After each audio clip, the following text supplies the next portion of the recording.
Hey everyone, this video I just wanted to chat to you guys about one-on-ones with your employees. I had a really good coaching session with one of my clients about a week ago. They were struggling with engagement with their team and had had some turmoil and a bit of staff turnover, and we wanted to make sure that we could turn that around and ensure that we didn't get the domino effect moving forward and start to really build a solid foundation with the new employees coming on. So my number one recommendation to him that needed to happen with the current staff straight away was about doing one-on-ones.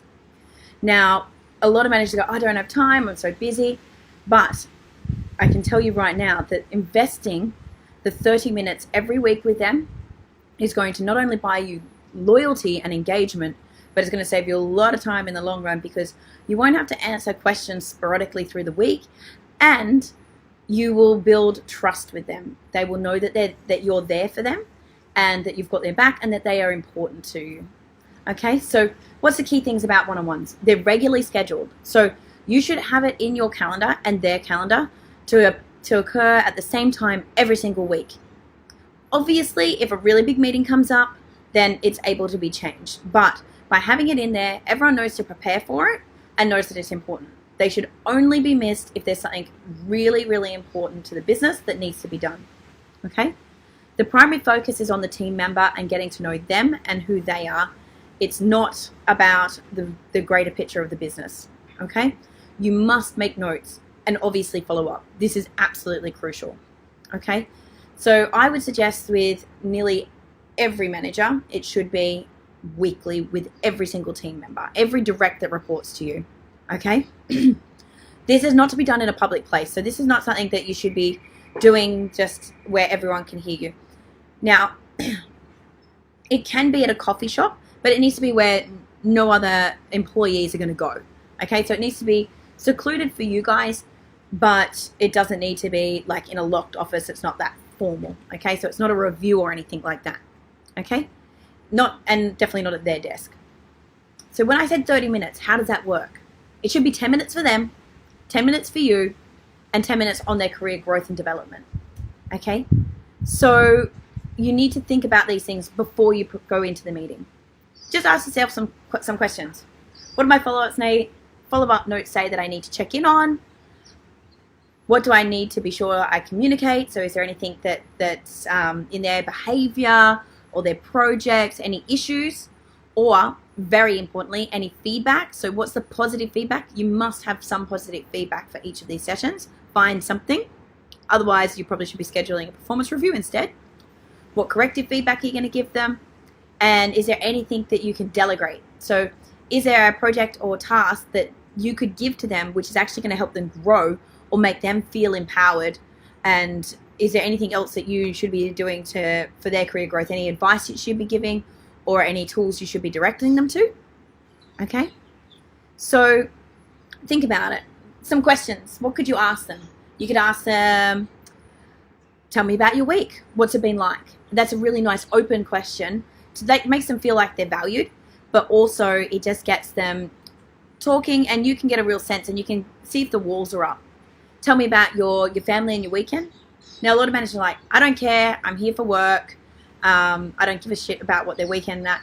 But it gives you an insight into their mindset and where they're going. If they've had a really tumultuous weekend, if they've moved house, if they're super stressed, you'll know how you can best support them so that they can be the most productive for you. There should not be an us and them mentality. It shouldn't be a work and life mentality. There should be a blend. As much as we try, people try to check shit at the door. It doesn't happen. We can't help but carry that emotion and that energy into business. So you want to know what there's like. And if you can get them lit up and show them you genuinely care, that's where you're going to buy the loyalty as well. By doing those questions and building the trust as well, obviously be genuine. It's not false trust, and don't have false pretend you're interested just for the sake of it. That will be see-through as fuck. Ask them then what they've stumbled over. What's something that they're struggling with? Have they had any issues? Tell me about what you've been working on. Is there a drama there? Like what's a struggle for you? What can I support you on? Can you give me an update on the project? What questions do you have? Where would I be helpful? How can I support you? Could I get you some knowledge? Do I need to introduce you to someone? Is there someone else on the team? Those types of things. Then you can ask them what their solution is and how they're going to approach it. And then you could give your thoughts around that.